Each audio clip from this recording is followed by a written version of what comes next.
Hi friends, welcome to Manasa recipes. Today tasty and healthy recipe వచ్చేసి జొన్న పిండి, రాగి పిండి, బియ్యం పిండి ఇలా మూడింటిని కలిపి మురుకులు చేశాను. చాలా టేస్టీగా, క్రిస్పీగా చాలా బాగా వచ్చాయి. మరి మీలో ఎవరైనా ఇలా చేస్తారా?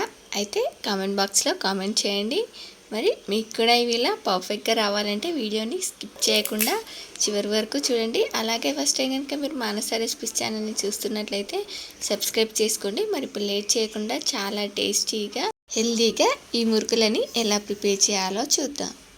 చేసుకోవడానికి ముందుగా 1 కప్పు బియ్యం పిండి, అరకప్పు జొన్న పిండి, అరకప్పు రాగి పిండి ఇలా మూడింటిని వేసుకొని ఇలా ముందుగా జల్లించుకోవాలి.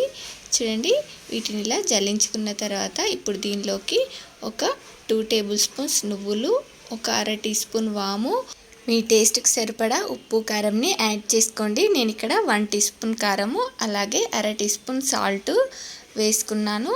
అలాగే దీనిలోకి ఒక చిటికెడంతా పసుపును కూడా వేసుకొని దీన్నంతా కూడా ఇలా అన్నీ బాగా కలిసేలాగా ఇలా ఒకసారి మిక్స్ చేసుకున్న తర్వాత ఇప్పుడు దీనిలోకి ఇలా వాటర్ని వేడి చేసుకొని ఈ పిండిని తడుపుకోవాలి. ఇలా వేడి నీళ్ళతో పిండిని తడుపుకోవడం వల్ల మనకు మురుకులు కరకరలాడుతూ గుల్లగా బాగా వస్తాయి. చూడండి, ఇలా కొంచెం కొంచెం వాటర్ని యాడ్ చేసుకుంటూ పిండిని తడుపుకోవాలి.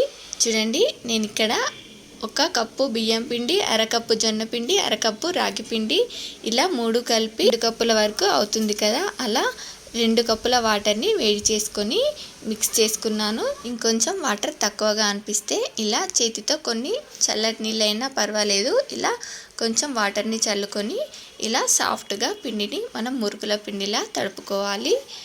చూడండి, దీన్ని ఇలా సాఫ్ట్గా తడుపుకున్న తర్వాత మరో పక్కన డీప్ ఫ్రైకి సరిపడా ఆయిల్ పెట్టి వేడి చేసుకోవాలి. ఇలా ఆయిల్ వేడయ్యేలోపు ఇలా మురుకుల గొట్టంలోకి సరిపడా పిండిని పెట్టేసి మళ్ళీ పిండి ఆరిపోకుండా వెంటనే మూత పెట్టేసి మురుకులని ఒత్తుకోవడమే. చూడండి, ఈలోపు మనకు మరో పక్కన ఆయిల్ కూడా వేడైపోయింది. ఇలా ఒక చిన్న పిండి ముద్దను వేసి చెక్ చేసుకుంటే ఇలా ఆయిల్లో పైకి తేలిందంటే మనం ఇలా మురుకులని ఒత్తేసుకోవడమే. చూడండి, నేను ఇక్కడ డైరెక్ట్గా ఆయిల్లోనే మురుకులని ఒత్తేసుకుంటున్నాను. చూడండి, ఇలా ఈ మురుకులని ఇలా మంటని మీడియం ఫ్లేమ్లో పెట్టి 2 వైపులా కూడా బాగా ఫ్రై అయ్యేంత వరకు ఇలా ఫ్రై చేసుకొని తీసేసుకోవడమే. వీటిని ఇలా నిదానంగా ఫ్రై చేసుకుంటేనే క్రిస్పీగా ఉంటాయి. చూడండి, మిగతా వాటిని కూడా ఇలా మీకు ఎలా కావాలంటే అలా ఒత్తుకోండి. ఒకటే పెద్దగా అంటే పెద్దగా, ఇలా చిన్న చిన్నగా కావాలంటే ఇలా చిన్న చిన్నగా కూడా ఒత్తుకోవచ్చు. ఇలా మీకు నచ్చినట్టుగా ఒత్తుకొని వీటిని ఇలా మంటని మీడియం ఫ్లేమ్లో పెట్టి వీటిని ఇలా 2 వైపులా కూడా బాగా ఫ్రై అయ్యేంత వరకు ఫ్రై చేసుకోవాలి.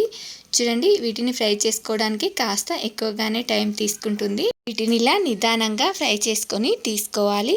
చూడండి, మనకు చాలా టేస్టీగా, హెల్తీగా కరకరలాడే మురుకులు రెడీ అయిపోయాయి. చూడండి, ఈ మురుకులు ఎంత క్రిస్పీగా, గుల్లగా బాగా వచ్చాయి.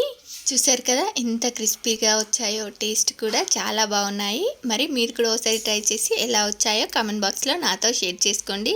అలాగే మీకు ఈ రెసిపీ కనుక నచ్చినట్లయితే మా ఛానల్ని లైక్ చేయండి, షేర్ చేయండి. మరిన్ని టేస్టీ అండ్ హెల్దీ రెసిపీస్ కోసం మానస రెసిపీస్ ఛానల్ని సబ్స్క్రైబ్ చేసి దాని పక్కనే ఉన్న బెల్ సింబల్ని క్లిక్ చేయండి. Thank you for watching my video.